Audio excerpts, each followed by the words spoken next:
En particular tienen más trabajo que el peluquero de Susana Jiménez. Los saludamos a Javier Vicen. ¿Cómo le va, Javier? Hola, Guille, ¿cómo va? Buen viernes. ¿Todo bien? Toda la audiencia. Sí, todo bien, todo bien. Es mucho decir que tenemos más trabajo que el peluquero de Susana Jiménez. En la semana que Susana Jiménez volvió a ser noticia, ¿no? Sí. Relacionamos todo con todo. Todo tiene que ver con todo. Qué semanas, por Dios, qué semanas. Es algo de lo que tenemos que entender de la economía, ¿no? Que todo tiene que ver con todo y que la economía no solamente es esa ciencia dura que muchos creen, sino que también es una ciencia en el que los problemas económicos, como me gusta decir a mí, son problemas sociales. Y esta semana tuvimos, Guille, la confirmación yo diría que quizá algunos tomarían exagerado, pero creo que no, el desastre, una palabra dura, desastre, que es la situación social en la Argentina.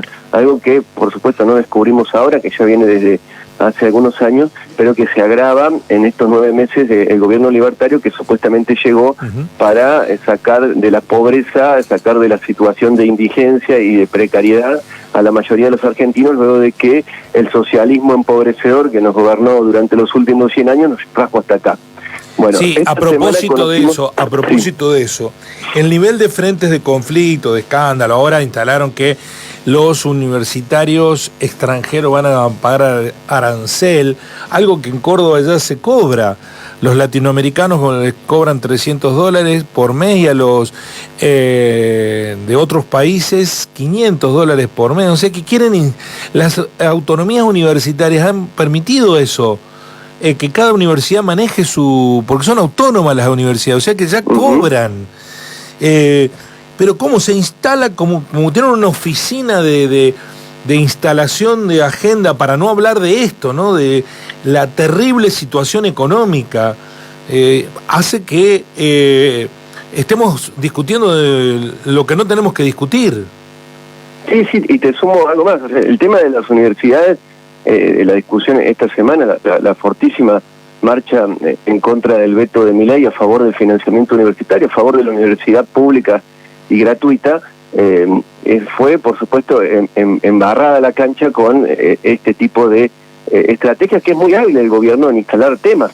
Uno de ellos, otro que podríamos sumar es, no recuerdo si fue la semana pasada o esta, el ahorro que significó para el Estado Nacional la reducción del personal de la administración pública, es decir, los despidos que el gobierno ha puesto en marcha desde que asumió. 36.000 millones de pesos, informó Adorni, que fueron el ahorro, ¿no? Y es un poco lo que nos pasa con los extranjeros pagando la universidad, esa gran discusión. ¿Cuánto es los ingresos? ¿Cuántos serán los ingresos? ¿Serán para mejorar el presupuesto de las universidades? No. Hagamos el cálculo, digamos 36.000 millones de pesos de ahorro por 1.000 pesos que vale el dólar. ¿Cuántos dólares son?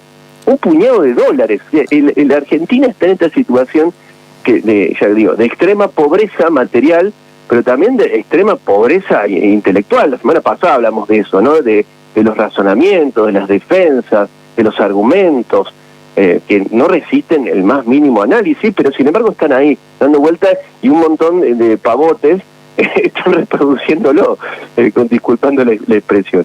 Es la estrategia del gobierno finalmente que se hable de eso, y no se hable el dato que me parece que es muy duro de la realidad que se conoció esta semana. La semana pasada tuvimos el de pobreza e indigencia, y esta semana el dato de los contrastes de la sociedad argentina, el dato de la desigualdad, ¿no? La sociedad argentina, que se caracterizaba por ser la más homogénea en América Latina, junto con Uruguay, ser distinta de Chile, distinta de Paraguay, distinta de Brasil, donde había una fuerte clase media de que dinamizaba no solamente la economía, sino dinamizaba esto también, ¿no? El horizonte intelectual de la sociedad, el pensar hacia dónde vamos. Bueno, esa sociedad ya está muy lejana, ¿no? El INDEC informó el crecimiento importante en el segundo trimestre de este año de la desigualdad, donde un 10% de los argentinos más ricos concentra el 33% de los ingresos. Ahora, ese 10% de argentinos más ricos, habrá un 1%, 2% de súper ricos, ¿no? Pero hay dentro de ese 10%, incluimos a los argentinos que tienen ingresos familiares por encima del $1.000.000. Hoy $1.000.000 para la mayoría será mucho dinero, pero pasémonos a dólares también, cuánto representa ese $1.000.000. El INDEC informó, también, junto con esta desigualdad, que la mayoría de las familias en Argentina tienen ingresos inferiores a $600.000. Eso explica por qué subió la pobreza de la forma que subió. Es decir, hay una crisis en los ingresos familiares que es muy contundente, ¿no? Canasta familiar cercano por encima del $1.000.000 y la mayoría de las familias teniendo ingresos inferiores a los $600.000. Puede haber algo de subdeclaración en la encuesta permanente de hogares, me refiero a subdeclaración de ingresos, que la gente miente respecto a los ingresos, esto se elabora a partir de la EPH, pero bueno, ¿cuánto puede ser la subdeclaración? Pues supongamos que sea que se subdeclare la mitad de los ingresos. También nos está mostrando la situación de precariedad de los ingresos y fundamentalmente la caída en los ingresos laborales, que es donde más ha golpeado el último año de crisis, el último año de gobierno de Alberto Fernández y Cristina Fernández, y este año de el presidente libertario. Qué difícil se nos hace, me sale el tema, mantenernos en este viaje, pero poder focalizar lo trascendente de lo periférico, ¿no? Porque estamos en un contexto en donde se nos induce, está inclinado, sesgado hacia una lectura determinada de los acontecimientos y no estamos viendo la profundidad de los problemas económicos. Hablaba con algunos que conocen lo que implica recuperarse de estas situaciones y hablan que esta pérdida de poder adquisitivo que está teniendo la mayoría de los argentinos va a tardar una década en recuperarse con buenas noticias de crecimiento constante de la economía. 10 años, lo que en 10 meses destruyeron, va a tardar 10 años en recuperarse. Es muy doloroso. Haciendo el supuesto de que sale bien este experimento libertario, que es lo que estás diciendo vos, no. Es decir, con un crecimiento constante de la economía. Sí, ni siquiera con los libertarios, ya el análisis es con los libertarios afuera. Digo, el que venga va a tener un nivel de problemas, el que sea, porque el daño ya está hecho, ¿no? Sí, un daño que a ver, que es daño sobre daño, ¿no? Yo creo que hay una bisagra en el horizonte de el futuro de la Argentina, que fue volver a endeudarnos con el Fondo Monetario Internacional en el año 2018. Me parece que ese es el futuro de los argentinos se hipotecó de una manera contundente. Y a eso le sumamos todos los yerros de los gobiernos que siguieron, y después, bueno, esto sería como la frutilla del postre, ¿no? Si es que es un postre amargo ¿no? Que tenga buen fin de semana, poco trabajo y que la peinen rápido a Susana. Sí, bueno, dos cositas antes de dejar.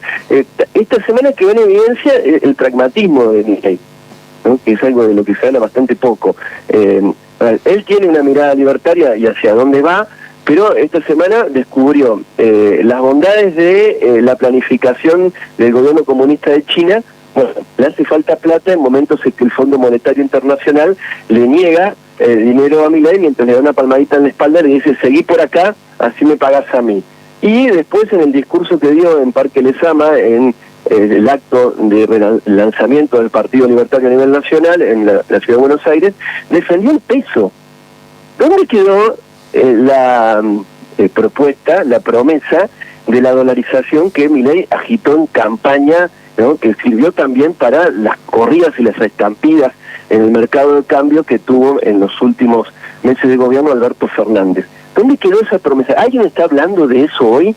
¿No? El peso excremento pasó a ser una moneda fuerte defendida por el gobierno libertario. Bueno, parte de lo que no se discute es esto también, un gobierno que mintió descaradamente durante la campaña y ahora tiene a los ahorristas atrapados en un cepo, blanqueando los dólares que están debajo del colchón y, utilizando todo eso para bajar el dólar y apreciar el tipo de cambio.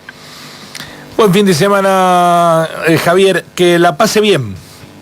Bueno, un abrazo, que andes bien.